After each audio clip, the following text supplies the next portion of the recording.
5, 4, 3, 2, 1. I hope this doesn't mess up again.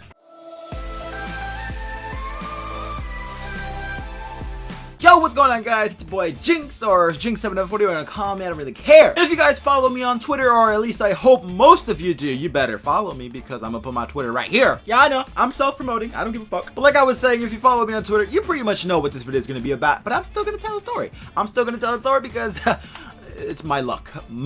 So let me break it down for you guys. So I wake up, you know, I'm happy. I made 2 years and 4 months with my girlfriend. It's gonna be a great day. You know, I'm gonna see her. Everything's gonna be great. You know, I'm about to plan a nice day for us. It's gonna be really nice. You know, I'm expecting the best out of this day. Nothing should go wrong. So as I'm driving, this is just me, but like when I'm driving, I like to get pumped, you know? I like to listen to some good music, try to get myself motivated, trying to get myself pumped for school because, you know, I don't want to be bored. I don't want to be tired when I get over there. I want to be extra hyper. I want to be excited so I don't fall asleep in class. All right, so at this point, I'm just ready to turn on my music and just drive, right? And when I'm driving, you know, I like listening to music. I like to blast my shit. I love listening to loud music, good music. And you know what kind of music I listen to? I got my own special playlist for it too. I got my own little turn up music. And what I mean by turn up, if you guys are not from this century or whatever, and when I mean turn up, I'm talking about that one girl that you know, super nice, gets the best grades, talks the politest, she's like the nicest person ever. But then that one song comes in and she just turns into like the biggest slut, just completely different. She like backing it up, getting on top of someone's dick and shit, and you're like, damn! That's literally me if I'm driving. Like if you're with me in the car, I will turn up with you because, you know, I'm that type of person. I need to have good music in my car. You know, instead of telling you about how I was, let me show you exactly how I was. If young Metro don't trust you, I'm gonna shoot you. Yeah. Yeah. Halloween. Taliban. I'm gonna shoot you. Yeah. Jumpin', them boys up to something. They just. Alright, it probably wasn't exactly like that, but you get the point. I was lit. It was lit, okay? Alright, so I'm pretty much having a great time in my own car. You know, I'm enjoying my music. Everything's going good. And then all of a sudden, I hear a beep. Now, me, honestly, I hate when people beep at me because I know I'm not doing anything wrong. I know for sure. I don't care if I am doing something wrong. I'm not doing something wrong. I'm not doing anything wrong. And all of a sudden, this guy just beeps at me. So he pulls up right next to me, beeps at me.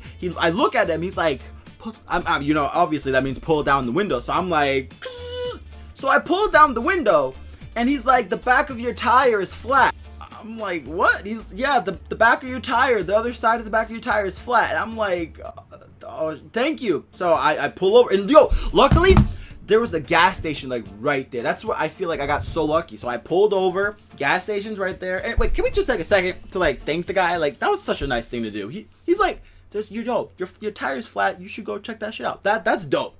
That's what's up. He's the homie. You know, shout out to that guy. I don't know his name or anything, but shout out to you if you're not watching this. But shout out to him, okay? So I'm at the gas station. I'm parked. You know, I'm like, great. Let's get out the car and just check. I open the door. I don't even get out my car because I don't want to see this. I open. I look.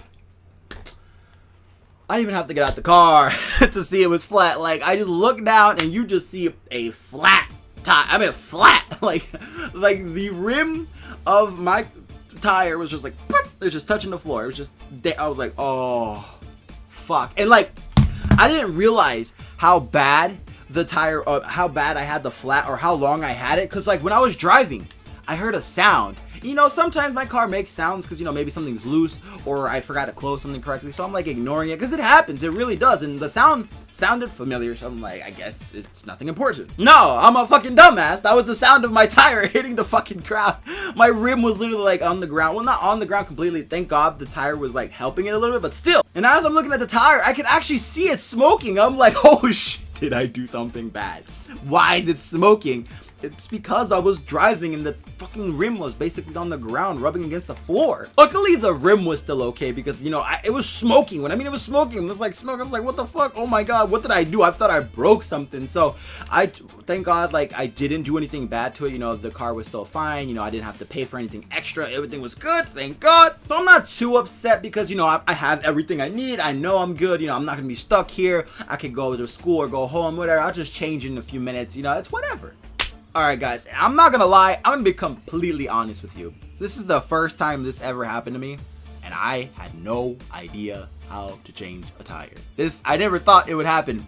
You would think it would, but I guess my teenage thing inside of my brain was like, you're young, nothing's gonna happen, who cares, this is not important. I don't know, I guess it's my fault that I didn't know how, but who cares. YouTube came in clutch. I swear, YouTube has everything, and I'm so happy it does, because I literally learned how to change a tire because of YouTube. Because of YouTube, I learned. I literally watched like 7 different types of videos because I gotta be thorough with this shit. I wanna get this right. I don't wanna crush my hands. I don't wanna die under shit. I wanted to get this perfect. So I'm looking for videos of how to like change a tire. You know, I found a couple that were actually really good, and then I found a couple that were actually really stupid. And I'm actually gonna play a little bit of one right now. You gotta watch. You gotta watch this. I don't know why this is a thing, but oh, this certainly helped me change my tire. Like, definitely. If you can't locate it, position jack under the frame itself. Begin jacking your car up until the flat tire is completely off the ground, leaving enough room for the inflated spare to fit. I bet you know how to change a tire now, right? Am I right? Come on, come on. I'll be honest. Who knows how to change a tire now? Come on. Who wants to learn how to change a tire now? Alright, but back to the real story. Alright, so I basically know how to change a tire. I got this. I'm like honestly confident in my skills that I can change a tire. You know, I'm following it step by step. You know, I got this. I feel like I got this. So I go to the tires because you're supposed to like loosen up the lug nuts a little bit first before you actually like use the jack to lift up the car. So I take my tire iron, I put it there counterclockwise, and it doesn't budge. It doesn't budge. So of course, you know, I'm going at it again. Like I'm fucking putting all my weight. I'm twisting as hard as I can. I'm literally like hurting my hands. Like I'm just going at it. I'm going at it. I'm trying to twist. Nothing. Not one of the lug nuts. Not one of the 5 lug nuts wanted to turn. So I was like, fuck. I'm screwed. So what do you do when you are stranded? Can't change your tire and alone. But you have a phone. You call the amazing, the annoying, the first nipple you ever sucked, your mother! Yeah, I called my mom. I had no one else. So I ended up calling my mom to tell her to come help me because I needed help. I was like, it's not working. She was like, look it up. Try to do it on your own. She really didn't want to get out of bed. She didn't want to get out of bed. She didn't want to come help me. Her son, her firstborn son, her amazing, awesome, amazing son. She didn't want to help me. She didn't want to help me. She thought I was dumb and I couldn't do it. No! I'm not dumb. I just couldn't do it. I physically could not turn that shit. So finally, after convincing her that I seriously cannot change this tire, not because I'm dumb or anything, but because I physically can't, even though she didn't believe me. So she finally gets to me, right? And then she just has a bag in her hand. I'm like, what the fuck's that? She bought me a damn, whatever that shit's called. It's like one of those tire irons, but there's like 4 different heads. She got me one of those. I'm like, what the, okay. She actually went out of her way and bought it. She's like, you owe me 20 bucks. I'm like, oh, like, I just said I can't physically do it. Okay, what makes you think that's gonna make a difference? So she hands me the 4-headed tire iron and you know, I try. I try. Guess what? And guess what? Did it work? Did it work? No, it didn't fucking work. Like I said, it didn't work because I couldn't physically do it. Like what? It wasn't really gonna make a big difference. I didn't even move it like not even an inch, not even a little bit. It didn't move at all. So from that point on, we basically made the decision. All right, you gotta go to a tire shop because we can't do this and we gotta get your car out of here. I'm like, duh. Like, what do you think I've been trying to say? So we ended up taking it to a tire shop, like I said we should. And thank God it was actually in a close location. It was only like a few blocks away. And we got the tire fixed, everything was good, and then she still manages to like blame me, and I guess it's kind of my fault, but you know, who really checks their tires before they go drive? Like, do you honestly go out, get out your house, right? You're kind of in a rush, or even if you're not in a rush, you go out your house, and you're like, before I get in my car, let me inspect my tires to make sure there's enough air pressure and that none of these tires are flat. I mean, if you do that, you are a great Samaritan, but I don't do that. I get in my car, I drive, I gotta go places. That's just me. So I guess the moral of this video is make sure to check your tires, guys, before you drive. It's always good to do that, you know? You don't want to end up like me. And if you do end up like me, well, at least you have informative videos like this. Begin jacking your car up until the flat tire is completely off the ground,